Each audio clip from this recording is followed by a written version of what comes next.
Masuk ke sesi 3 dari acara ini, yaitu bebas bertanya. Oke, aku akan mengundang, kayaknya udah banyak banget nih yang udah tunjuk tangan sebelum dibuka malah ya gitu ya.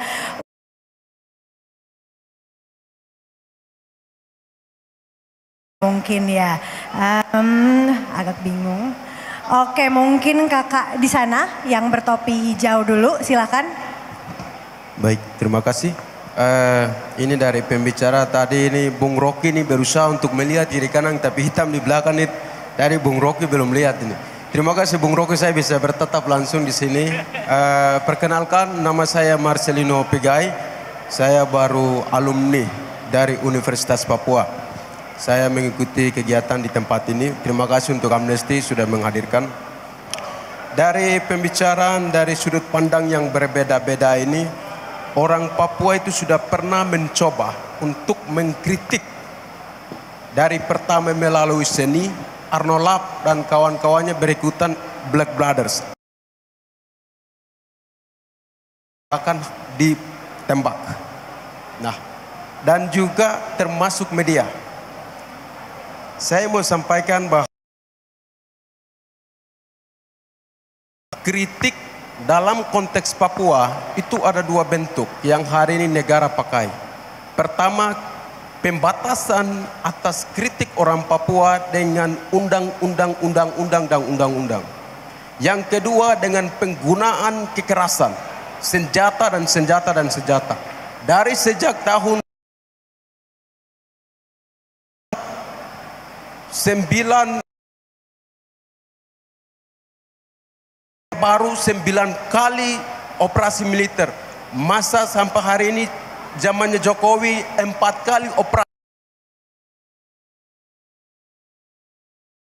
Bahasan menyampaikan pendapat kritik terhadap sejarah masa lalu tentang penggabungan Papua ke dalam Indonesia. Nah, bentuk-bentuk inilah sampai hari ini ada. Ketika saya mulai terhadap 3 poin utama dari sampaikan, media itu hanya menjelaskan tentang fakta, data yang diambil dari narasumber misalnya. Tetapi kenapa sampai hari ini negara Indonesia tidak mau memberikan akses terhadap jurnalis internasional untuk update situasi di Papua? Satu. Kemudian yang kedua, menyangkut dengan fungsi kebijakan. Fungsi kebijakan tadi paling tidak saya menangkap bahwa fungsi kebijakan poin pertamanya adalah memperhatikan apa yang diinginkan oleh rakyat. Rakyat Papua ketika ada kebijakan keberlanjutan daerah otonomi khusus plus pemekaran daerah otonomi baru adalah kontra, menolak. Buktinya apa? Saya termasuk yang mengkonsolidasi petisi rakyat Papua. Dan terakhir, data yang ditolak itu dicatat melalui kulit kayu. Itu masyarakat adat di Wasior. Itu dengan tangisan air mata tolong sampaikan ke pusat negara. Itu sampai ini saya tangannya yang saya waktu itu sentuh. Nah, itu dikasih ke Jakarta, katanya Jakarta bersama Mahfud MD bilang hampir 90% ya kalau tidak salah. Orang Papua menyetujui pemekaran dan otsus itu. Padahal orang Papua sudah. Mungkin langsung ke poin ini aja. Poin itu.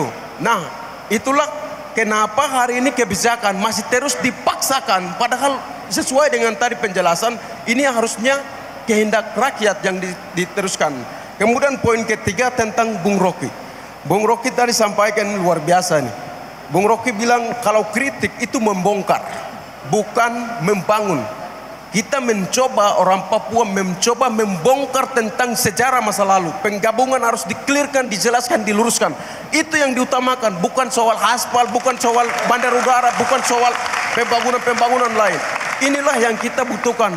Lalu bagaimana Bung Rocky akan melihat, bisa memberikan respon terhadap ini sekaligus dengan apakah dari pemilihan presiden yang akan datang ini ada orang-orang yang dari cawapres ataupun presiden ini mereka punya image atau punya pikiran untuk orang Papua, gali tentang sejarah. Terima kasih. Baik, terima kasih. Mungkin karena ini primernya untuk Bang Rocky, silakan Bang Rocky dulu. Mungkin nanti bisa ditambahkan juga oleh teman-teman di sini ya. Ya itu poinnya memang di situ. Orang Papua membongkar kejahatan Jakarta di Papua. Orang Jakarta menggali kekayaan orang Papua untuk dibawa ke Jakarta kan. Tapi saya selalu menganggap bahwa hak sejarah orang Papua, bahkan untuk mendefinisikan dirinya sendiri, tidak boleh diintervensi oleh orang, bahkan Mahfud MD itu dia berbohong. Apa yang dia bilang? 90% itu hasil survei istana yang menganggap orang Papua mau pemekaran tuh. Orang Papua mau ada penghormatan terhadap identitas dia di situ. Orang Papua menginginkan ada proses politik yang memungkinkan dia mengucapkan self-determination. Kan itu dijamin oleh humanitarian law. Jadi tetap aja lakukan hal semacam itu. Jadi kalau dianggap bahwa pers asing tidak bisa masuk ke Papua, itu pertanda bahwa Papua itu daerah operasi militer. Kan nggak boleh ada daerah operasi militer di dalam masyarakat yang sekarang demokratis tuh. Tapi saya kira itu pasti bocor kemana-mana tuh. Saya berapa kali ketemu orang Papua sama-sama orang Aceh. Papua, aktivis Papua dan aktivis Aceh di restoran-restoran di London, di New York tuh. Dan mereka bicara tentang masa depan Indonesia. Apa masa depan Indonesia? Kalau keadaan sampai sekarang masih soal NKRI harga mati itu. Matinya di harga berapa NKRI itu? Kan itu masalahnya tuh. Kalau terjadi eskalasi di Cina Selatan, terjadi eskalasi di Pacific Basin, di Indo-Pasifik tuh, berapa jam Indonesia bisa bertahan supaya nggak mati? 14 jam. Begitu misalnya armada ke-7 Amerika jepit Indonesia, yang Okinawa turun ke arah Singapura, yang dari Manila naik ke arah Taiwan tuh, dijepit di situ, Indonesia hanya bisa bertahan 14 jam. Kenapa? Karena import bahan bakar kita masih lewat Cina Selatan, masih lewat Pasifik. Antibiotik untuk puskesmas ibu-ibu yang hamil masih di situ tuh. Jadi kalau terjadi dijepit di situ, lalu Amerika bilang no fly zone, yang berani terbang di atas daerah itu ditembak itu, habis kita.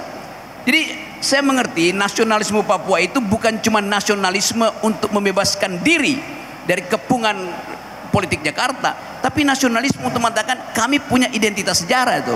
Jadi kita mesti hargai bahwa dari perspektif hak asasi manusia, setiap etnis, setiap kelompok masyarakat berhak untuk menagih pada negara supaya dia bisa mengekspresikan jalan pikirannya itu. Negara Indonesia itu baru 70 tahun, Papua itu udah 300.000 tahun tuh. Jadi siapa lebih dahulu tuh hak semacam itu. Oke, terima kasih banyak Bang Rocky. Sekarang mungkin aku mau mengundang mungkin dari Mbak Yohana ya untuk menjelaskan terkait dengan peran media. Ya, singkat saja soal akses media. Kalau media asing tidak diberikan akses, saya tidak bisa mewakili itu ya. Tapi kalau misalnya kita bicara Papua dan akses pemberitaan dan peliputannya, memang sejauh ini Papua itu minim perhatian dari sisi perhatian untuk informasinya. Kenapa begitu? Papua itu sudah ada seperti Mbak Rocky bilang itu dari dulu sebelum Indonesia pun ada. Sampai sekarang masalahnya kurang lebih juga sama itu aja. Tapi dari periode pemerintahan apa yang terjadi? Papua ya gitu-gitu aja. Apa perkembangan konkret bagi manusianya? Ya seperti itu aja. Bahkan kalau dari pengamatan kacamata media, Papua itu baru seksi kalau jelang pemilu. Sebagai bagian alat untuk menarik konstituen di daerah timur, kita akan memperhatikan wilayah timur. Lalu apa konkretnya? Hanya dibangun satu infrastruktur udah selesai.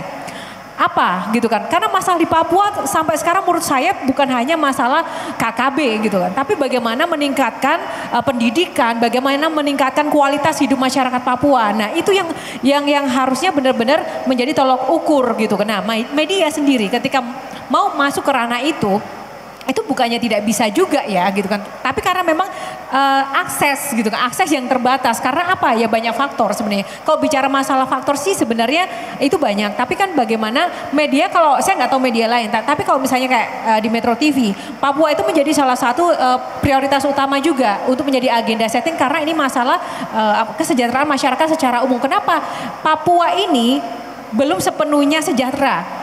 Kita mendapatkan informasi dari mana? Otomatis yang berhak untuk kemudian memberikan statement adalah pemerintah. Nah tapi kan tidak ada tuh statement jelas, formalitas, dan juga selalu ada banyak faktor. tentu saja kita tidak bisa berandai-andai atau berasumsi. Atau walaupun kita sudah investigasi, kita tidak bisa sampaikan tanpa ada otoritas terkait yang kemudian memang mengakui atau memvalidasi investigasi itu. Jadi harapkan sih ke depan ya siapapun yang menjadi pemimpinnya gitu kan, khusus untuk Papua.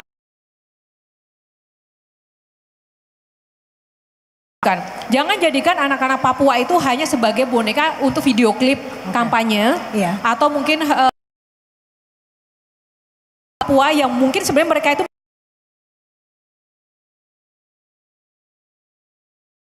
politik semata gitu. Please konkret. Mereka punya hak dasar loh untuk mendapatkan implementasi janji yang diberikan. Itu sih. Oke, makasih Kak Yohana. Dari Kak Afu atau misalnya Kak Amar, Kak Shana atau dokter kita ada yang mau menambahkan kayak satu aja? Oke, silakan Kak Afu. Pertama, semangat terus kakak dari Papua. Mungkin aku mau masuk dari angle pemilu ini dan pendidikan politik ya. Jadi salah satu temuan kami, karena kami di Bijak Memilih bikin roadshow kolaborasi dengan komunitas di seluruh wilayah Indonesia. Salah satu yang paling miris itu yang kita sering dengar adalah kemarin dari Sulawesi, dari Makassar.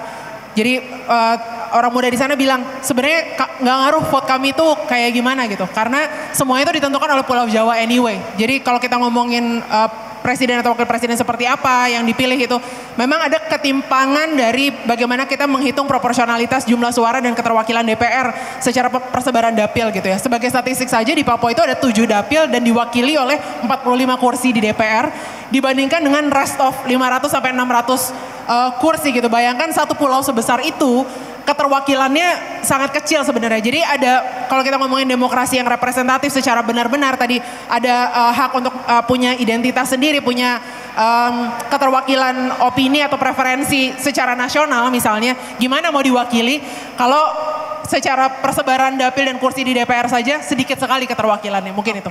Oke, terima kasih Kak Afu. Mungkin aku move dulu ke sebelah sini, ada yang mau bertanya? Oke.